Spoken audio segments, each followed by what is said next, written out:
It's one of those things you would think, and I've been trading, I would say actively now for gosh, almost 25 years, which isn't crazy because it seems like it was just yesterday.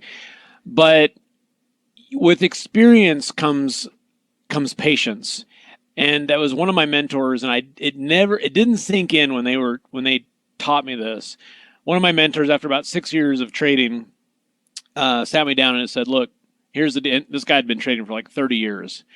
He said, "Look, the difference between traders who can do this for a living and those who can't is patience. Patience to wait for the right opportunity. Patience to sit in a winning trade." And he's like, "Otherwise, it's game over." And I didn't appreciate that at the time, but what I've learned, and also my father, who kind of got me into trading, every once in a while, I remember when I first started, I'd say, "Oh God, I can't believe I missed this move," and he just laughed. It's like, "Look, I promise you the markets are going to be open tomorrow and there's going to be another opportunity." The main thing that probably kind of tweaked how I traded going forward was it's very rare these days that I'll have, say, 18 different positions on.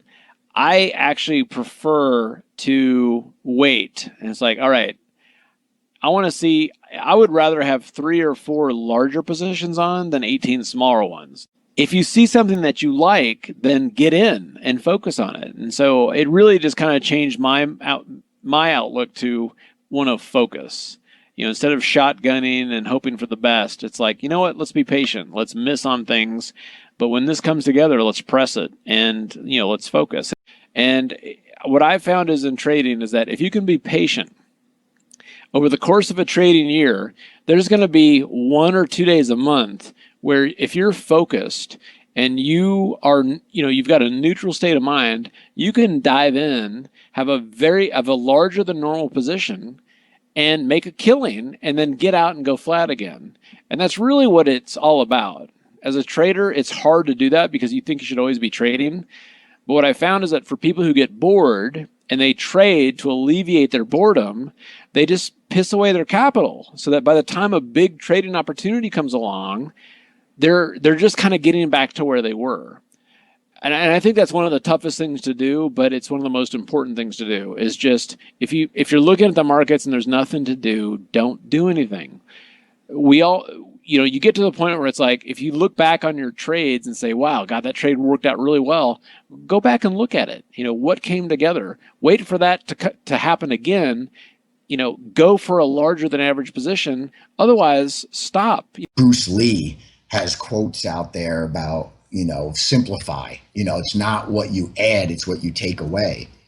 That's where I think all traders need to try to get to. And it's not by doing more, it's by doing less, and what you do less of, do better. And in the trading world, do it bigger. Find something where you can get to size on it, especially if you're a one-man business. Until you know your personality and you are convinced you're not going to do the stuff that's going to hurt your account. And it's just, that's what patience is. Patience is just saying, I can take this pain. I mean, I was just looking today and I read a quote that I had from Jeff Cooper, who I don't know if a lot of people know who he is. He's been around a long time. He's got books out there. And at Jeff Cooper Live, I believe, is his Twitter handle for anybody you want to look him up in that. And I was reading this today, and it says, trading is more about knowing when not to trade than it is about trading. Trading is timing. Waiting is painful. Pain brings wisdom. Wisdom brings balance. Trading can be excruciatingly exciting when done wrong and tauntingly tedious when done right. And that's the truth. When you're doing it right, it's boring, and it's not all this excitement and jumping from one thing to the next. It's finding something, getting in it, and coming in here day after day and executing it. And that takes a little time. You're going to have to get some screen time.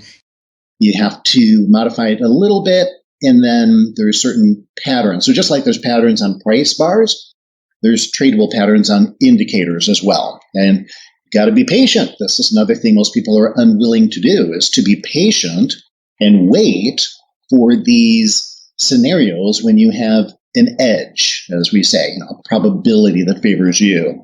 And to go back to one of your previous questions, I would say that's another thing that I see a lot of amateur traders having problems with is that they are way too impatient and they just are working with false assumptions.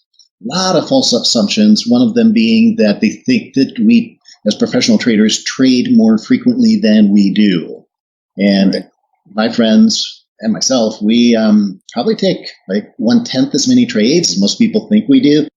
And so a lot of people are guilty of overtrading, and I've been there. And that was one of my cardinal sins that I had a tough time overcoming until finally I realized, you know what? The market is most of the time just a random walk. It's just moving chaotically. And periodically, it gets into line, it creates an orderly pattern, and we get a probability scenario. But until that happens, I'm keeping my powder dry. And I will be patient.